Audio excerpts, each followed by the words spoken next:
Now we have a fair idea about what surface tension is all about, and now it's time to discuss one more practical application or real life application of surface tension. We're going to talk about capillarity. Before we try to look at what capillarity is, let's try to understand what a capillary is. Most of you would have come across this term capillary while studying biology and while studying blood circulation. Capillaries are basically extremely fine tubes which have got very small diameter, and so they help in flow of liquids. With reference to what we are studying, capillary is basically a small tube with an extremely small diameter in which liquid flows, and it helps the flow of liquid by the process known as capillarity or capillary action. So whenever a liquid is flowing inside a capillary action, it flows into the narrow spaces without the assistance of forces like gravity.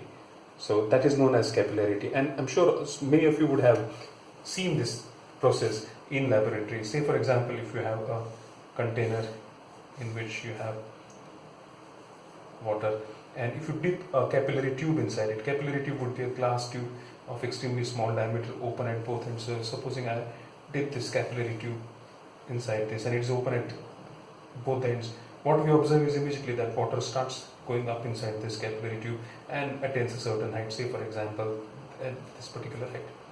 So this is what is observed, that you have water over here, but water has risen inside this tube up to this particular height, and that is through the process of what we call as capillarity.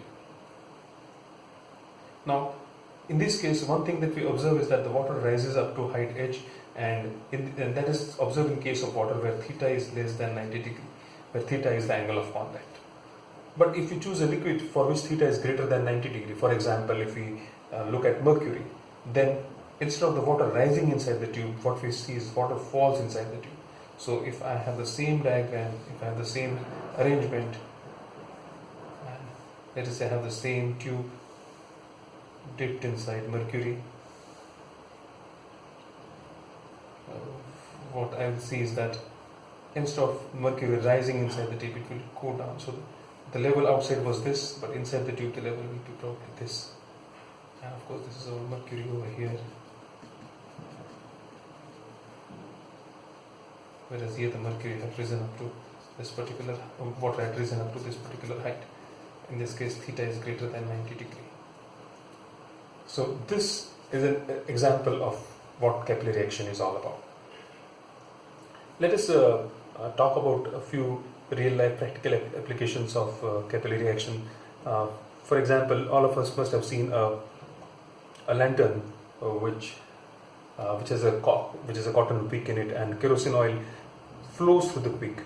It passes through the capillaries of the wick and then burns. Another example is coffee powder. When you pour coffee powder inside water, coffee powder is easily soluble in water because water immediately wets the fine granules of coffee. So that's one more example of capillary action. Second is water rising through the stem of a plant by capillary action and reaches the leaves of the plant. That is also happening through capillary action. And one more example that we would have commonly observed is blotting paper. So when you expose blotting paper to water, it immediately runs through the capillaries of the blotting paper and wets the entire paper in a very short duration of time.